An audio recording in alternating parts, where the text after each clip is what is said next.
Welcome to A1 Storyteller, where real-life drama, justice, and unexpected twists unfold. Today's story is not just about injustice. It's about reckoning, dignity, and the moment a racist cop learned the hard way. Never underestimate a mother or her son. This is Racist Cop Pours Water on Elderly Black Woman, then finds out who her son is. Stay with us. It was already 92 degrees by 9 a.m., and the sun bore down like a punishment on the cracked pavement of Middleton, Georgia. The sun swam like a bomb to where race-just cop poured water on the son's body and bored a foe. On an old wooden bench near Lincoln Park, Miss Loretta James sat with grace worn into her posture, her spine straight, hands folded neatly on her lap. Dressed in a pastel skirt suit and white gloves, she looked like Sunday morning itself. Her broad-brimmed hat, faded but still elegant, shaded her wise, lined face. She clutched a cool bottle of water, beads of condensation slipping down onto her lap as she sipped it gently, savoring every drop. She wasn't homeless. She wasn't loitering. She was waiting. Her son, ever punctual, had messaged to say he'd be a few minutes late. There was nothing unusual about it, but the way people watched her. Some offering nods of respect, others glancing nervously, unsure whether to help or move on, spoke volumes about the world she still lived in. Loretta didn't need help. She needed dignity. At 72, she'd marched for civil rights, buried a husband lost to war, and raised a son who'd gone on to change the very system that once tried to break her. But none of that mattered at that moment, not to the man walking her way, wearing a badge that gleamed too arrogantly in the sun. She didn't flinch when he stepped closer. She just shifted her in beside her and looked up with patient, unflinching eyes, the same way she had decades ago when people tried to make her feel small. That morning, history was about to repeat itself, but this time, someone was filming. Officer Darren Cole had a swagger in his step, not the kind born of pride, but the kind soaked in unchecked power. He wasn't from Middleton, not really. He'd transferred from a bigger city after too many complaints, none of which had stuck. Here, in the small southern town, he thought he'd found a place where he could patrol with impunity. So when he saw Miss Loretta on the bench, his mind didn't register elderly woman waiting for her ride. Instead, he saw a black body occupying space he thought belonged to him. His boots scraped gravel as he approached her, hand resting on his belt like a threat. "You can't be sitting here all day," he barked without greeting. Loretta blinked slowly. "I'm waiting for my son, sir. He's on his way." Her voice was calm, proper, shaped by decades of teaching young children how to speak with dignity, even when no one offered them any. Cole scoffed, stepping closer. "We've had complaints about people loitering. You got ID?" She reached slowly into her bag, offering no sudden movements, her water bottle tucked beneath her arm. But something in her dignity triggered him. Something about her calm refusal to cower. With one swift motion, he snatched the bottle from her and dumped the cold water onto her lap. The gasps from nearby pedestrians were immediate, sharp as broken glass. Loretta inhaled, sharp and silent, her dress soaked, her pride bruised, but not broken. "You people always think you can do whatever you want," Cole muttered under his breath. And just like that, the illusion of safety cracked. Not just for Miss Loretta, but for everyone watching, recording, remembering. The water clung to her skirt like shame, but she carried none. Miss Loretta sat with soaked fabric hugging her legs, the bottle now crushed at her feet. Her hands stayed folded, trembling just slightly. Whether from the chill or the insult, it was hard to tell. Her eyes, however, did not flinch. She stared ahead, not at Officer Cole, but through him, as if looking at every man who had ever told her to move, to hush, to disappear. The morning heat pressed down heavier now, the sun indifferent to injustice. Around her, the world had paused. People on their phones halted mid-scroll. A woman with a stroller stopped pushing. A teen, crossing the street, lowered his music and turned. Eyes widened. Mouths fell open. A few steps away, a man with a mop of curls, barely 20, fumbled for his phone, fingers shaking. Another woman held her chest, watching in disbelief, whispering to her companion, "That's Miss Loretta." The voice, though soft, carried the weight of knowing. Everyone in the neighborhood knew who she was, Mrs. Loretta James. Retired school teacher, long-time Sunday school leader, the woman who still delivered soup to the church sick list even after her knees began to ache. She'd been a fixture in the community for over 4 decades. She wasn't just a person, she was a presence. She had taught children their ABCs, comforted grieving families, and stood at the podium when the mayor visited the local school. She had survived segregation, sat at lunch counters where she was unwelcome, and once walked 5 miles to vote during a thunderstorm. So when Officer Cole dumped water on her like she was less than human, it wasn't just an act of cruelty, it was sacrilege. Gasps turned into murmurs. A camera phone clicked. A woman whispered through tears, "She taught my daughter to read." The tension hung like humility, thick and suffocating. A middle-aged man in a delivery uniform stepped forward, his fists clenched. Staring at Mrs. Cole, he bent his head over his books, attempting to focus on his work. A fists clenched, and his fingers went to the list of homework. A middle-aged man in a delivery uniform stepped forward, his fists clenched. And a middle-aged man in a delivery uniform stepped forward, his fists clenched, and his mustache spiked. His hair was fluffy. "Officer, that's not necessary," he called, trying to keep his voice even. Cole turned, one hand moving to his belt again, his eyes narrowing. "Move along, sir. Or do you want a citation too?" The man hesitated. He wanted to speak, but fear is learned quickly in places where injustice wears a badge. So he backed away, jaw tight, eyes wet, returning to the safety of silence. But the phone stayed up. The cameras didn't blink. Miss Loretta had said nothing, not out of submission, but out of something deeper, something colder. It was the kind of silence that comes from knowing history, from having lived through too many moments like this, and understanding that sometimes your words are not meant for the one hurting you. They're meant for the world watching.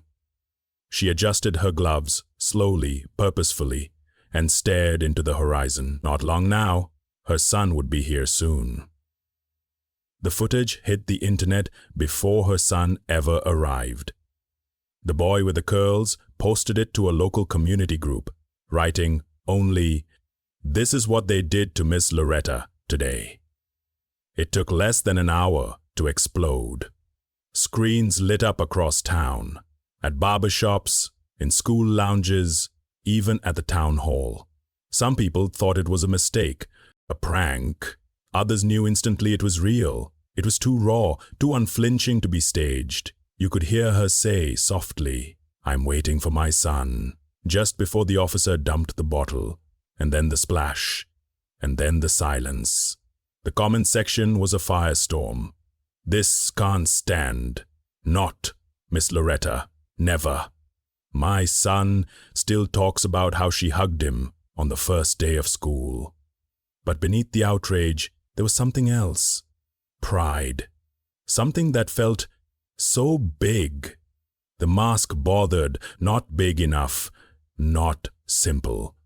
But pride. Not pride in what happened, but in the quiet strength she showed. The video didn't show her sobbing or shouting. It showed a woman who refused to let her dignity be stolen. Somewhere across town, in a coffee shop where soft jazz played and laptop keys clicked in rhythm, a barista paused mid-pour. Her phone buzzed with the video. She gasped, recognizing Miss Loretta instantly. "Oh my God," she whispered, handing the phone to the man across the counter. He took one look and stood. He didn't finish his coffee. He didn't grab his coat. He just walked out the door, the screen still glowing in his hand. At a small newspaper office, the editor replayed the clip in stunned silence before turning to her assistant. "Get this to Channel 5, now, and call Jerome. Tell him we need statements from anyone who was at Lincoln Park this morning." And at the neighborhood school, the principal watched the footage, then walked into the 5th grade classroom. She didn't interrupt the lesson. She just stood there, eyes glassy, until one of the teachers noticed. "You okay?" they asked. She nodded slowly. "We owe her better than this." The ripples kept moving, quiet at first, then louder. In homes, phones buzzed and jaws clenched. In the church down the street, the pastor rewrote his Sunday sermon. In kitchens, mothers pulled their children close. Fathers shook their heads in bitter recognition. "This is why we talk about these things," they said, their voices tight. "This is why we teach you how to act when a cop stops you." Somewhere, a retired bus driver watched the clip and cried. Not because it was new, but because it wasn't. Because it had happened before. To his sister, to his neighbor, to his wife, and now to Loretta. On the city's edge, past the courthouse and the new community center Miss Loretta had campaigned to help fund, a group of college students at the local HBCU gathered in their dorm's lounge. They watched the video twice, then started organizing. "This isn't just a police problem," one student said. "This is about us, all of us." Outside in the heavy heat, the city's pulse quickened. A quiet kind of fury took hold, not the kind that burns everything down, but the kind that refuses to look away, that refuses to let go. The kind that sees a grandmother drenched in disrespect and says, "No more." The squeal of tires drew eyes away from the trembling cell phones and wet pavement. A sleek black SUV pulled up at the curb, quiet and composed in its power, like a shadow that carried weight. The engine cut off and the door opened slowly, with intention. Out stepped a tall man in a charcoal suit that looked like it had been stitched from silence and resolve. His shoes struck the concrete with finality, each step measured, not rushed. He scanned the scene in a single sweep, his gaze moving from the crowd to the officer, still standing over the bench, to the woman, sitting soaked but unshaken, her hat still perfectly perched atop her gray-streaked hair. His chest rose as he took in the image of his mother, drenched in indignity, surrounded by strangers, sitting in her Sunday best as if she were in church instead of at the feet of humiliation. He didn't raise his voice. He didn't need to. "Mama," he said gently, "are you all right?" Her eyes lifted, not with surprise but recognition, calm and steady, as if she had known he would arrive the moment she needed him. She gave a small nod, almost imperceptible, as if to say, "I'm here, baby. But I'm tired." The officer shifted his weight, puffing up with a false sense of control. "Sir, I'm going to need you to step." The man held up a hand. Not in defiance, but with an authority that didn't come from a badge or a belt. He reached into his jacket and pulled out a leather ID case, flipping it open with a practiced motion. The gold insignia caught the light like a knife catching flame.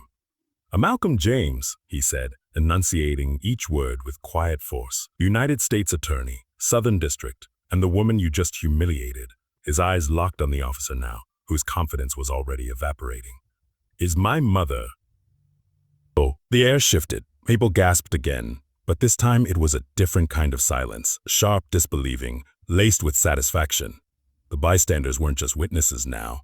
They were part of something bigger, something that had weight. The officer's mouth opened, searching for language he no longer trusted. I didn't realize," he stammered. Malcolm didn't move. He didn't need to raise a hand or a voice. His presence alone closed the space around Officer Cole like a trap. "That's the problem," Malcolm said, his tone low and precise. "You didn't realize she mattered. There was no shouting, no dramatics. Just a man speaking into a moment that had opened up like a wound, and he filled it not with vengeance, but with consequence. Someone behind him whispered, "That's the federal prosecutor, the one from the Capitol." Another murmured, "She raised him." And that truth traveled fast. She had raised him with borrowed books and night shifts, with worn-out shoes and stern love. She had raised him in a town that tried to hold him down, and a home that refused to let him fall. Now he stood here, not just as her son, but as the reckoning. Officer Cole took a step back. "Look, I didn't know who she was. She was just sitting there. It looked suspicious." Malcolm's eyes narrowed slightly. "She was waiting for me," he replied, his voice barely audible but heavier than anything the officer could carry. "And you poured water on a 72-year-old black woman, because her skin made her presence inconvenient." The crowd said nothing, but their silence was a roar. One woman covered her mouth. A man whispered a prayer. Someone else turned their camera toward Malcolm now. They wanted every word on record. Malcolm turned to his mother. He knelt beside her without shame, brushing his hand over hers gently. "Hand over hers gently. You ready to go home?" he asked. She nodded again, and he helped her up, slow and careful. Her knees cracked softly as she rose, but her back remained straight. People stepped aside without being told. Respect returned to her like breath after suffocation. Malcolm guided her to the SUV, pausing only once to glance back. No words needed. The officer stood alone now, badge still on his chest, but stripped of every ounce of moral ground. Phones recorded, eyes followed, and hearts opened. It wasn't just about justice, it was about restoration. By the next morning, Officer Cole had been placed on administrative leave as Internal Affairs launched a formal investigation.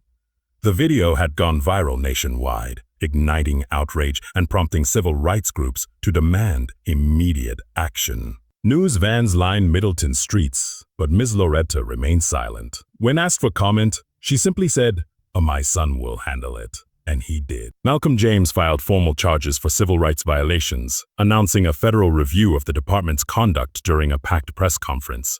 His voice calm but unrelenting. The town that once walked past injustice now marched with purpose. Ms. Loretta, once simply known as a kind soul with a soft voice and a stronger will, became a symbol of resilience. Schools invited her to speak, not as a victim, but as a living testament to dignity under pressure. Children wrote her letters, drawing pictures of her in her church hat, calling her a Queen Loretta. The city council, pressured by public demand and Malcolm's legal presence, passed new regulations on police conduct and implicit bias training. Her soaked image on the park bench became a mural on 5th and Ash. Her face raised slightly, calm and composed, painted in bold strokes. The community didn't rise in anger. They rose in reverence. They cleaned the park where it happened, planted flowers, installed benches with her name engraved. They didn't just honor her, they protected her. Ms. Loretta, asked by a young reporter how she felt about becoming a symbol, only smiled. "Only smiled. I've been black and dignified a long time," she said. This just made folks finally notice. And when asked about her son, she patted her heart and replied, "A God raised me strong, but he raised my son stronger. That's how we win." Thank you for watching A1 Storyteller, where the truth hits deep and justice rings louder. If this story moved you, share it, like it, and subscribe for more powerful tales of real people, real injustice, and real redemption. Until next time, stay awake, stay aware, and always stand for what's right.